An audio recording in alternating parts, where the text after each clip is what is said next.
There's a train a-comin'. You don't need no baggage, you just get on board. All you need is faith to it is who's a humming. You don't need no ticket, you just thank the Lord, yeah. All right. Hey, thanks for joining us. This is our first ever podcast called New South Christians. My name is David Fuqua. I'm going to be the host, and I just want to give you a little background before we start on myself first. I went to MTSU. I got a master's degree in economics, graduate teaching assistant. My undergraduate was political science. My personal passion on that side is constitutional law. And I've taught for 30 plus years in the area at 2 high schools, mainly seniors. And then I've been at Vol State for, I think this is my 11th year full time, teaching economics. And the show, New South Christians, what gave birth to that was basically working with young people in this kind of generational age group. It's just been a fun time. It's been a great ride, but I started noticing as more and more people started moving into Nashville, we're getting about 100 people a day. When issues of religion or interpretation or ethics or morals came up, even in economics class, I noticed, man, this isn't the same Bible Belt city that my mom and dad were born and raised in. And I just started thinking, these are New South Christians. And I thought, you know, that's something I'd like to be a part of. So anyway, I have access to a lot of students. They seem to be open to coming on the show. I got a long list already of about 20 people. We're also not just going to be looking at Generation Z, we're also going to be doing some comparison and contrast with older generations. And I've got some fascinating older guests. But our first guest is going to be Brie Duvall. She was actually in class with me last year. I think it's going to be very, very interesting. I'm looking forward to talking to her. So Brie, just go ahead and introduce yourself and we'll get started. Well, I'm Brie, as you just said, and I'm a freshman here. And yeah, I've lived here my whole life. So it's good, huh? Well, you know, when I asked you to come on the show, you know, one of the things interesting, I believe people meet not by chance. I believe we crisscross paths. Like, obviously, you were a good student in class. I enjoyed having you. But when I started looking for people, I just got out of the car and I said, Lord, cut somebody across my path that would be interesting for the first podcast. And you immediately came up. Yeah. And as soon as I saw you, I thought, Lord, I think this is the person. So anyway, I reached out to you, but I thought it was so fascinating. What did you say to me? Do you remember what you said to me when I told you what I would like you to do, be on the podcast? You said something like, I'm not sure I'd be a good one to start with. Yeah. Would you like to finish that? Well, I am an agnostic. Uh-huh. I think that's what I told you. Yes. I don't believe in God. Uh-huh. Well, I do. I believe in a higher power, but I don't subscribe to religion. Okay. So. And of course, my response was immediately, you're perfect. Because one of the things I realized from doing this research, one of the reasons I've become so excited about it is the number of people that actually identify as agnostics, or if we use the other term, nuns, is close to being the majority. So you're not the minority. You're actually on the other end of the majority. So I think it's going to be really cool. So anyway, since you're new to this and I'm new to this, so what I'm going to try to do is just bounce through a few things. Obviously, religion's going to be the most important, so I'm going to save it for towards the end. And basically, I'm looking for, for the people listening to get a better understanding of what it's like to be Generation Z at this time. Obviously, I'm a baby boomer. I'm left over from the old guard. So I don't see the world the same way. And even though I've taught with millennials and Generation Z my whole career, seeing the world from your perspective is something totally different. I can only get a glimpse as far as that goes. So one of the things I wanted to just kind of do a quick overview that kind of jumped out at me. First of all, you're large. If you're just doing Gen Z, now people will look at it different ways. If you're born after 1995 forward, they call those Gen Zs, and the other group there is the millennials. If you put both together, they're almost a little over 80 million. If you do just Gen Z, you're looking at almost 70. Wow. But you are going to be the next seismic earthquake that redefines this country, which made it even more interesting to me when I started thinking about the economy, which I have a background in, the government, the political science side, and then the spiritual side as a personal thing. But I started realizing that whatever you believe, whatever the interpretations are going to redefine the platform on which our whole culture is built on.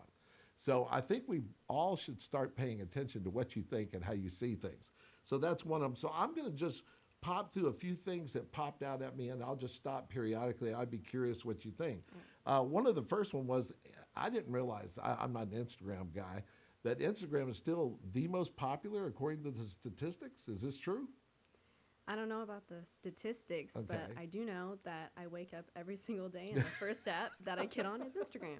Well, So, then we say there's some truth to that, because the statistics said that you'll have all these different social media platforms, but you'll always come back to Instagram at least once a day. It's like a constant in your universe. So I thought that was good. Another thing was talking about your greatest environmental fear is global warming.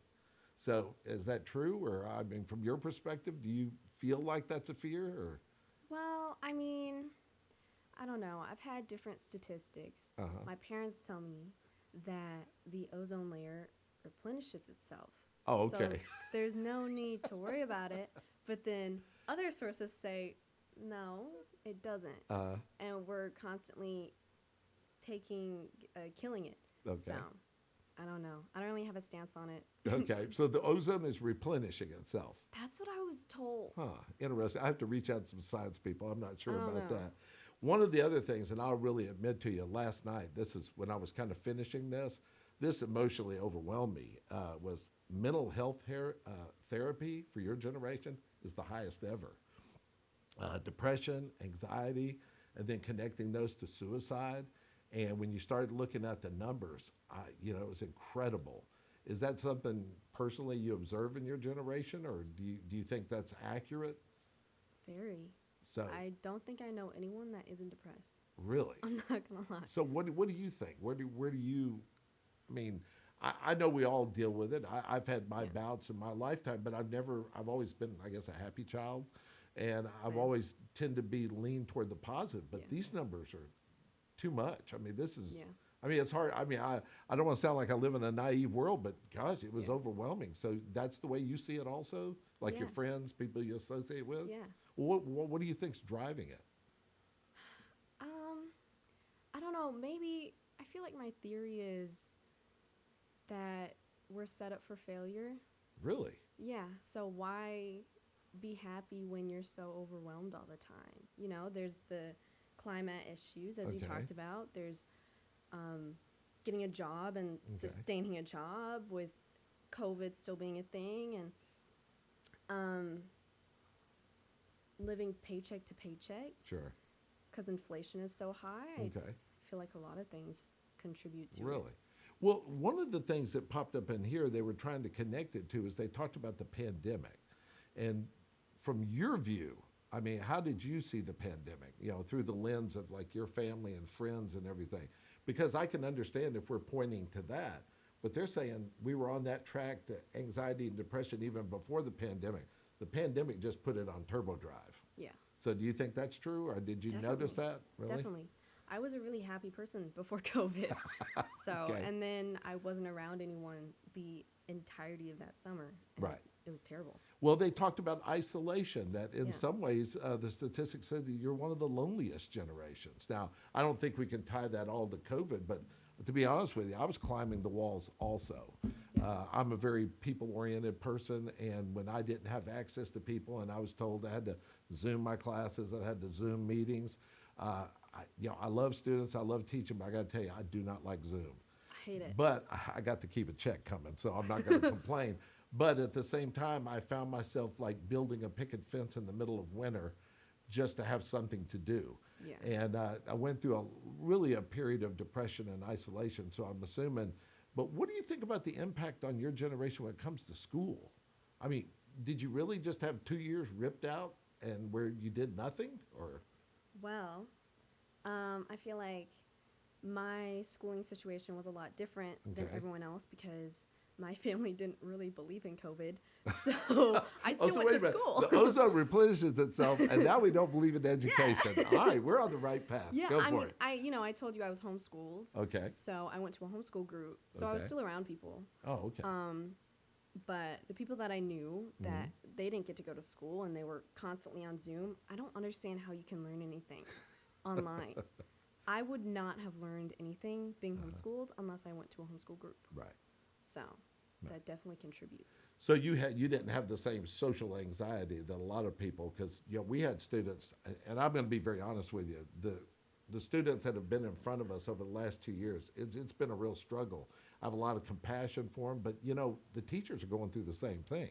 Yeah. The professors that I interact with, many of them did not do well over COVID. Because I guess a lot of us, if you do this job, you're an extrovert to begin with. Yeah. So take away the one thing I love being in education more than anything else is people, and Same. I'm left isolated. I'm sitting Yeah. at home climbing the wall. I mean, I'm in the middle of the winter digging post holes into frozen ground. That's crazy. It is crazy, but I had purpose. Yeah. And then I could, and I worked on it at my own speed, and the number one place I went to was Lowe's, which is a sad commentary. So anyway, we'll move on. We don't want to make it about me. Some of the other things I think are interesting is statistically, you're the most diverse. They say predictions around 2026, non-whites will be the majority. Well, I mean, here we are in the Bible Belt. There's always been a large African-American population, but now with the influx of Hispanics and other groups, coming into Nashville, you just see a sea change. Now, how do you react to that? Because that's a different world. Yeah. I love that. Yeah. Because, your generation, not to bash on your generation, Oh, but don't they're worry kind of about it. known for being racist. So I love that we can't be ignorant anymore. Sure. We're forced to be faced with people Yeah. who aren't white, Yeah. forced to interact with them, and it'll humanize them more. So Sure. yeah, I'm really happy about that. I like Yeah. that. Well, I think it's awesome because I grew up in the military, so I grew up in a diverse environment. But a lot of my life, other than living in Europe, was spent in the South. So I was no stranger to segregated schools in Arkansas and places. And a lot of times, because we were the military kids, we'd be shipped off base to local high schools where we were already integrated and felt fine with people of different cultures, race, Yeah. et cetera. But we're thrown into these predominantly racial cauldrons of heat and hate. And it didn't go well. And my dad, had to have long talks with us before we went in school about keeping your mouth shut, which I tend to have a problem with, and things like that. So I agree with you 100% as far as that goes. The 95% of you have smartphones. I don't think that shocks anybody as far as that goes. Yeah, I know we've already tapped down ours. 42% feel down, hopeless, and depressed, and don't think it's going to get any better. Do you feel that way? I mean, you said off of the podcast that we're really anxious about the environment. Yeah. And if we don't do anything about it, Okay. then it'll only get worse. Right. But do you feel hopeless? Do you feel depressed? Do you feel like it's not going to get better? The reason why I'm saying that, because you're the next generation up. Now, I've taught a long time, and I've talked about this over and over and over. I agree, and I'll be very honest with you. I don't think Trump or Biden should probably be either one of the presidential Yeah. candidates. I don't think old age makes you not qualified, but I think it's time for a new round of leadership. And, you got to look at it also from my view. I get depressed. Do you remember the first day in class, one of the things that I showed everybody, the debt clock? How much debt your generation is basically inheriting yeah. from mine? Yeah. Today, when Yeah. I did it a couple of weeks ago, it was 32 plus trillion. Nice. Yeah, now who doesn't feel a sense of hopelessness Exciting. when you got when you do 32 trillion? How am I supposed to feel? Yeah, exactly. Yeah. We're set up for failure. Yeah. So why be positive? So maybe that's absolutely true as far as that goes. Well, the other thing I wanted to get to, because I can already tell this is going to go a lot longer than I'm supposed to, is one of the things is when you start looking at, I'm just going to jump to the church issue because that's really what the podcast is about. All of these views that you have obviously go into your views of religion, the way we view it. And in the South, of all the places I've lived, I don't know, the South is one of those, hi, I'm David Fuqua. I believe in Jesus. Do you? Yeah. My friends that are from New England, you would never do that. That's Yeah. considered socially unacceptable. That's private. It's a personal thing. But down here in the South, we wear religion. Like I've got a bracelet. God's got this, I've got a tattoo over here that has two hearts, embracing on the cross, which has to do with the person, but still it's about Jesus on the cross. So we're public, we're like walking billboards for our spiritual, etc. But then I started looking at numbers. So I really want you just to react to this, and however much you want to share, that's fine. It was talking about, it's like thirds. 1/3 of your generation have never attended church. Now for a traditional Bible Belt older generation, boy, that's a crime. you not even to go. I mean, so that jumps out at me. Do you have a response to that? I mean, does that surprise you? Do you have friends that have never gone? I mean, it just seems like, how could that happen? That is kind of surprising. Yeah. I was forced to go to a church, Okay. but yeah, that's surprising. Okay. I wish. Okay. I'm jealous. Yeah, okay. 1/3 sporadically, which means they were looking at maybe once a month. Okay? And then makes the sense. other third regularly attend. So you've got 2/3 that are sporadic or never at all. I thought that was interesting. Another thing it was talking about was the percentage of people that have little or no trust in religion organized was like 52%. That's the majority.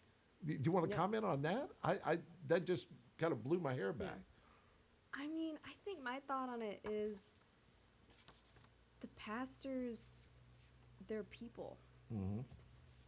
And they're imperfect. Right. So why, I don't know, I don't trust them. Why? Oh my gosh, Trust their did you teaching. write this research? I mean, that literally is almost word. I mean, I've got that written down over here, almost word for word, what you said. And I guess once again, that kind of pops back out at me. Why? Because we look at pastors, obviously, people that are called, service, and if you look at the principles of Jesus, you know, love your neighbor as yourself, love your enemies, you know, all those kinds of things.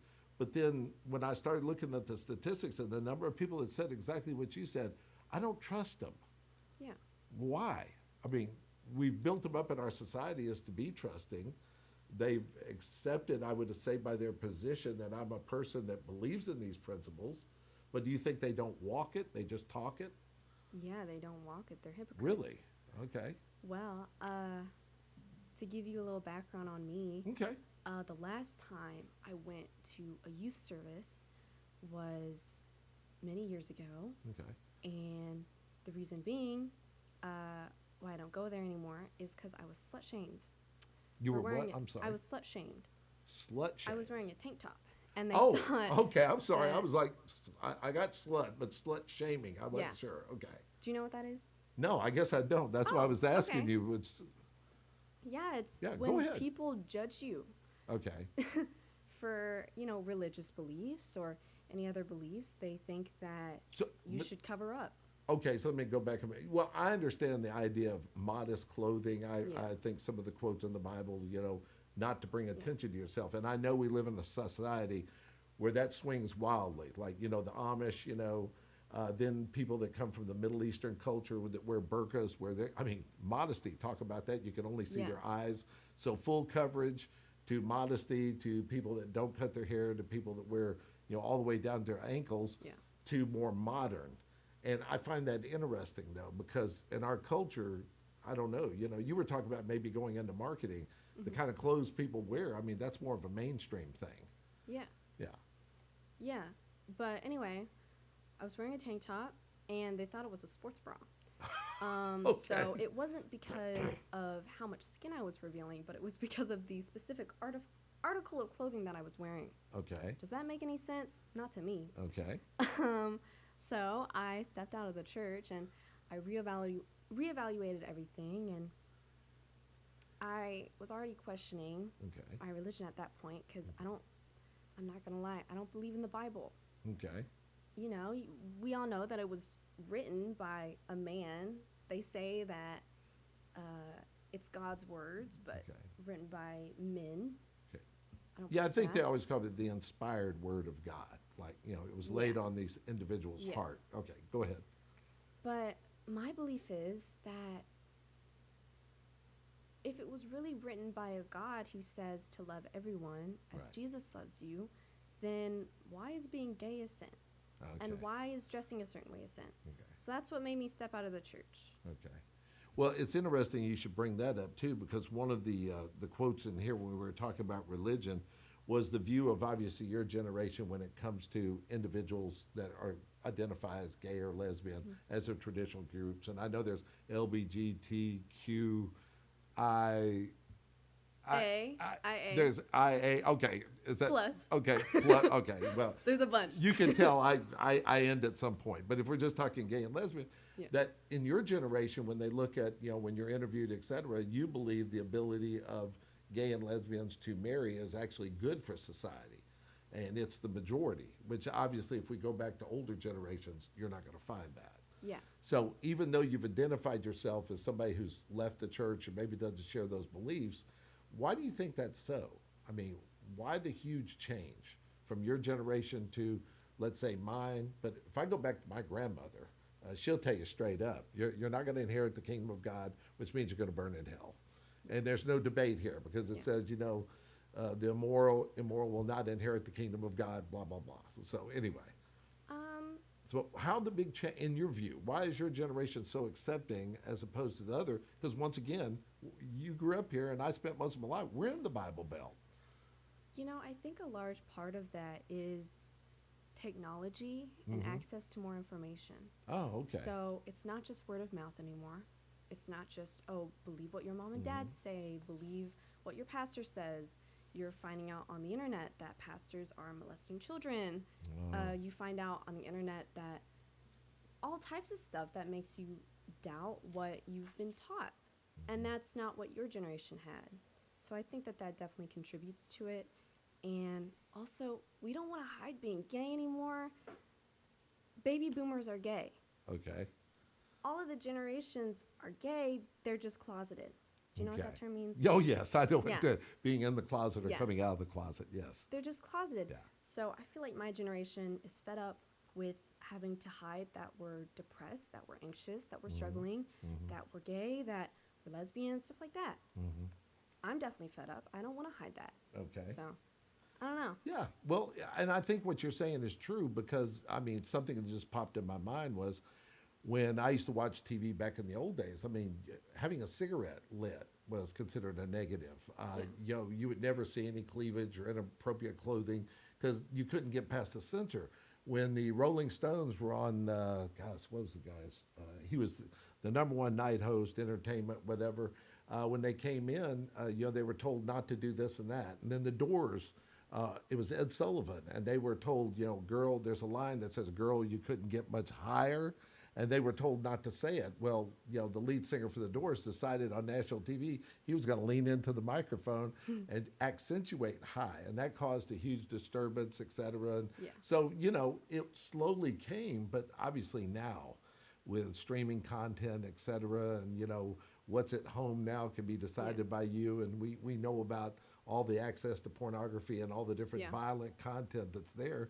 But what I'm sensing, I guess, and maybe you can clarify this, but from your point, obviously you're the first generation to not having the internet. You either knew it existed or you haven't. 97% of you have smartphones, so you can't hide issues from your generation or all the ones to come.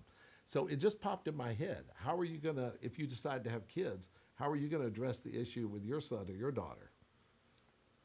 Well, I don't want kids. I don't want that responsibility. Well, that shows up in the statistics too. But let's just say you did. Hypothetically, how would you handle it? Because the smart technology is only going to become more powerful, et cetera. So, you mean handle? Yeah. How would you handle your son and daughter if they come home to you? Because your responsibility is to raise your kids. Okay, whether you believe in God or not, and obviously religion plays a huge part of that. But then you go into a school, you go into a society that has access to everything without censorship. Yeah. So here you are. So how would you address or talk to the next generation to talk to their kids about the issue? Well, I mean, when I was growing up with a big iPad, we had passwords that I wasn't allowed to see, so I couldn't download certain apps. There's a bunch of apps that have child locks, which is good. Yeah, there's a bunch of things to prevent ignorant eyes from seeing stuff that will ruin them. But then you get to school. One gets a different education when they get there, right? Yeah, I mean, I'm kind of glad that I was homeschooled, as I just said, so I didn't have a lot of access to the school information. So I am glad that I didn't have that heavy parent protection so that I could actually educate myself. Good. Well, that's good. Hey, a couple other things, and then we'll go toward the end here. Some of the other things that popped up, I really enjoyed this. You're the best educated. as far as actual participation in college and being educated, you're on track to be the best educated we've ever had. Cool. Yeah, I think that's, well, obviously Cool. it's my bias, so I think that's good. Yeah. I remember Jefferson said the purpose of public ed was to teach the young to judge for themselves what will secure and endanger their liberty. So having access to education, having the opportunity to it, I think is going to be fantastic as far as that goes. A couple other things, financial independence. This may be kind of boring, but it's the statistics seem to show, at least from the students I've had go through here, they don't trust the man. Working for the corporation is really not in their DNA. It's all about using them to get to what's called financial independence, entrepreneurs. And the studies show that you guys are more risk takers, entrepreneurial, kind of want to do your own thing. So do you think that's true, or is that what you see, or maybe Yeah. you individually? So Yeah. No, I don't want to be bossed around. I don't Right. want to be taken advantage of sure. and not being paid what I should be paid. So that makes sense. Yeah. So what about working remotely? That's the other thing that pops up. A lot of people saw in the pandemic the opportunity to work from home, where you can kind of do your side hustles, on the side. Yeah. A lot of this generation seems to absolutely love that. Well, my sister works from home. Okay. She's also Gen Z. And she thinks that she can get more stuff done working Okay. from home Uh-huh. and not being in a little cubicle that you hate and makes you depressed, Okay. where you're constantly being stimulated by other people, Okay. wanting to talk to other people. Okay. Yeah, I think it's more efficient to work from home. Well, definitely. I think that's pretty cool. A couple other things to talk about. Going back to this religion thing, it's hard to get away from as far as this goes. But they were talking about the number one reason that people don't go to church is that they practice their faith differently, like maybe go out in nature, spend time with how they would see the spirit in nature or something like that. Yeah. Do you know a lot of people like that or friends or? I mean, Me. oh, really? Because that's the number. That's supposedly the number one reason why people don't go into the church house on Sunday. Yeah. So that's you? Well, Okay. I just got into crystals. I have my Okay. crystal bracelet All right. on my wrist, which is kind of earthy. But as I said, I believe in a higher power. I think that the earth wasn't just created, boom, this perfect, awesome planet was just created out of thin air. I don't believe that. So I don't really know what to believe. I just believe that the earth should be taken care of, Okay. and that we should do good. Okay. That's what I believe. All right. Well, let me run a few other things by you on religion, then we'll move on, and we'll end with some positives. Dating, I'd like to know your perspective on your generation's view of that. And then we're just going to look at a few positives on the way out the door. All right. How's that? Okay. So a couple, and I don't mean to say these are negatives, but really it's what gave growth to the idea of this New South Christians as far as that.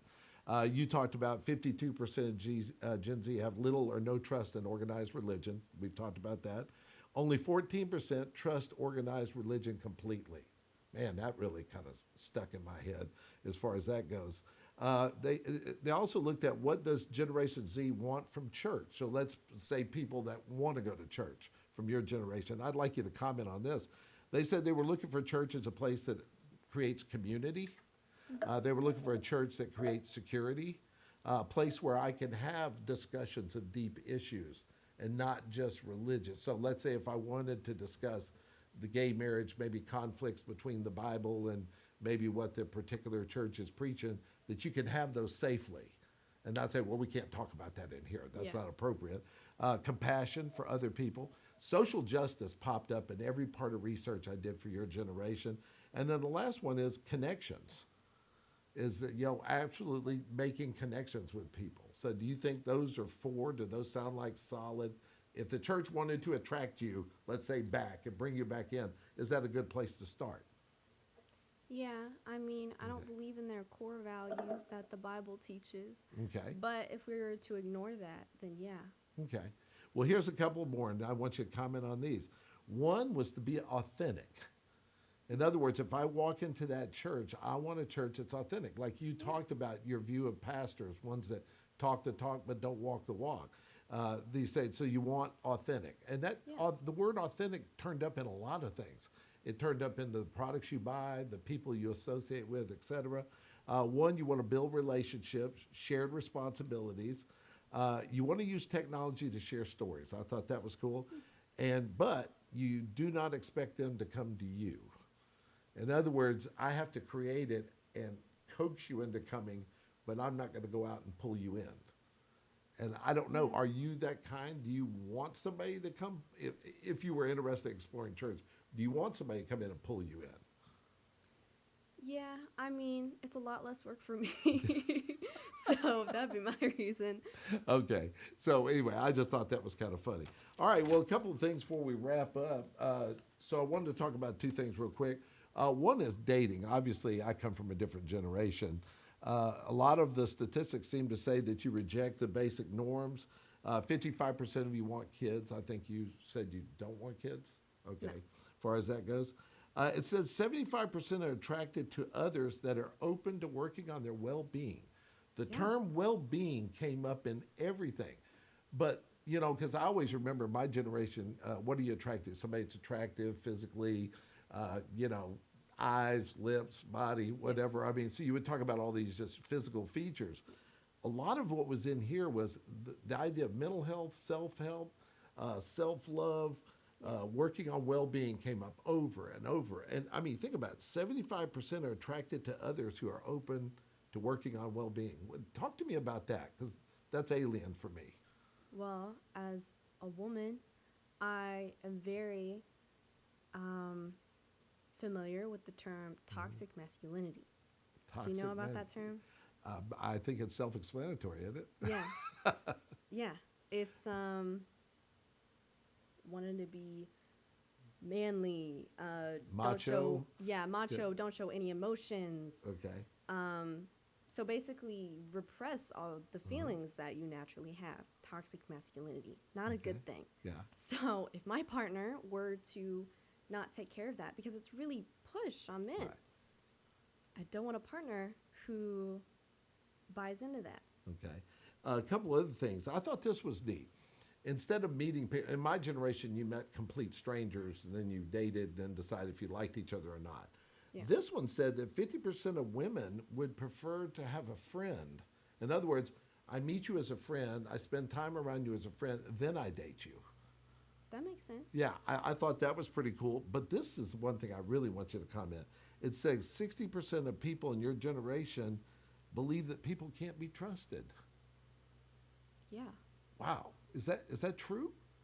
Yeah. I mean, do you think that's true? I mean, from Trust your is opinion, earned.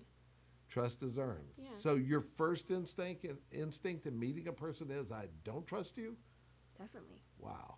That's interesting. Well, it's probably because we're always hearing all this stuff on the internet about people who are untrustworthy, cheaters, hackers, stalkers, Creepers. creepers. Yeah. Creepers in general. So yeah. you think your generation has been preached at just fear of the unknown, fear of this person I don't know. You know, call me when you get there, call me when you get, send me where you are. I mean, you know, all this kind of, we called them in my generation helicopter parents, that you were hovered over constantly and that the world is a fearful place. But then I look at all these statistics and I see hopelessness, fear. It's not going to get any better. Did we imprint that on you? I mean, is the world really that bad of a place? Is it really a scary place to you? I don't think that my parents imprinted that on me. I think the internet definitely did. Right. Yeah. Okay. I'm very scared. Yeah. As a tiny little woman, no, not But going out at night. it just seems like, is it a self-fulfilling prophecy? Did we imprint it on you, and then now are we reaping the results? Because then you turn around, 60% don't trust you, but I want to meet you as a friend, which makes sense now, because if you want somebody you can trust, identifying them through friends allows you to weed out the creepers, the macho, whatever. So I guess that's a good thing. A couple of things that will be done. 34% are happy to let ChatGPT help build your dating profile. No, what? So I'm going to turn over to AI. If you don't know what ChatGPT is, it's the latest thing that we're all supposedly fearful of. Is that okay? I could just put I'm Brie. So here I am. I'm Brie. ChatGPT, write my dating profile for me, and then use that to identify yourself. Well, maybe it's because we're both really, what's the word? Charismatic people. Okay. So. But is I that won't funny? struggle with I mean, is that. that a weird contradiction? I mean, I thought that makes was pretty sense. weird. It makes sense. Okay. And then a couple, well, I don't know if I want to go through this, but I'll do it real quick because it's about depression, and then we'll wrap up. 42% battle depression, 3 times likely to consider suicide. Not just do suicide, talk about suicide, but have a plan. 1/2 know someone battling depression. 1 in 5 know someone who died from suicide. And then the numbers are staggering. So as far as that goes. So Wow. anyway, one thing I wanted to do before I ended, and I told you this before we started, and let me find it real quick. I wanted to end on a positive note. I don't, oh, here it is. Okay. So, and you can comment on this before we wrap it up. All right, these are positives of Gen Z. You're obviously into social justice and promoting diversity. I think that's come out very clearly. You're young and you're restless, which means you're entrepreneurial, you want to take risks, etc. You're into mental health, travel, learning, having new experiences. You're into body positivity. Yes. Yeah, where you yes. talk about not shaming people. You know, big is beautiful. You know, black is beautiful. Brown is beautiful. Short is beautiful. Tall is beautiful. You know, we don't have to be the stereotype. I think that's awesome, by the way. Yeah. From a teacher's perspective, particularly seniors in high school, I saw it all. Yeah. Digital natives, we talked about that, not knowing without the internet. Spicy. That jumped up. Well, think about it. The number of Hispanics that have entered the country over these last 20, 30, 40 years, what did they bring with them? Cholula, Tapatio, you know, we already had the Tabasco sauce that's here. In other words, did they bring love of spicy, not only sauces, but products? I guess Yeah, so. yeah. I never thought about that. Spicy pops up and everything. Look at the chip aisle in Kroger and everything. A lot of the habanero, everything's got that. And forget avocados. 90% come from Mexico. So anyway, I thought that was good. Socially conscious, I think that's really good. Diverse, fiscally conservative, and you just don't spend money to spend it. You're a little frugal with your money as far as that goes. And the last part that I really loved is you have a heart for mission. In other words, making a difference in life, being a part of the solution to the problem, not just talking about it, but doing something about it. And that's really where I'd like to end, because to me, I think from my view, that's what I've seen about your generation the whole time I've been there. You shame me. I went on my first mission trip with my girlfriend this summer, went to Guatemala, and I really felt, in a sense, shamed by your generation to do it, and it changed my life. Yeah. Yeah. That's awesome. Yeah. And so I watched so many groups over the years go on mission trips, and I thought, you know, I claim to be a Christian. I need to step out. And so my girlfriend was the one that really pushed for it. She was the interpreter on the trip. She's originally from Mexico, so she you know, translated. But there wasn't anybody that went on that trip that we didn't come back different. Yeah. So from your generation to me going on that trip really changed me. Okay. So is there anything you'd like to share on the way out? We'll do a plug on the show and then call it the first episode. Be positive. Okay. That's the only thing that you can do. Okay. I think you're going to work out fine, Brie. I got a good feeling about it. The Look, world is crumbling. Okay. Everything's going to turn to ash at some point. So why care? Just live a good life. Try to. Be nice to others, right? Okay. Well, listen, I want to thank Brie for being with us. I really appreciate it. I don't think it was an accident I ran into you the other day. I really don't. It was fun to do. I'm looking forward to the other guests coming, because you'll always be the measuring stick. And so just to put in a plug, New South Christians, I'd like for you to reach out. We'll download hopefully some episodes next week or the week after and get it started. And by the way, first 50 people get a t-shirt. So before you leave, it's black or white and what the t-shirt size is. So anyway, God bless everybody. Thank you for being with us. And if you feel like you've enjoyed it, recommend it to some of your friends. Have a happy day. Ciao.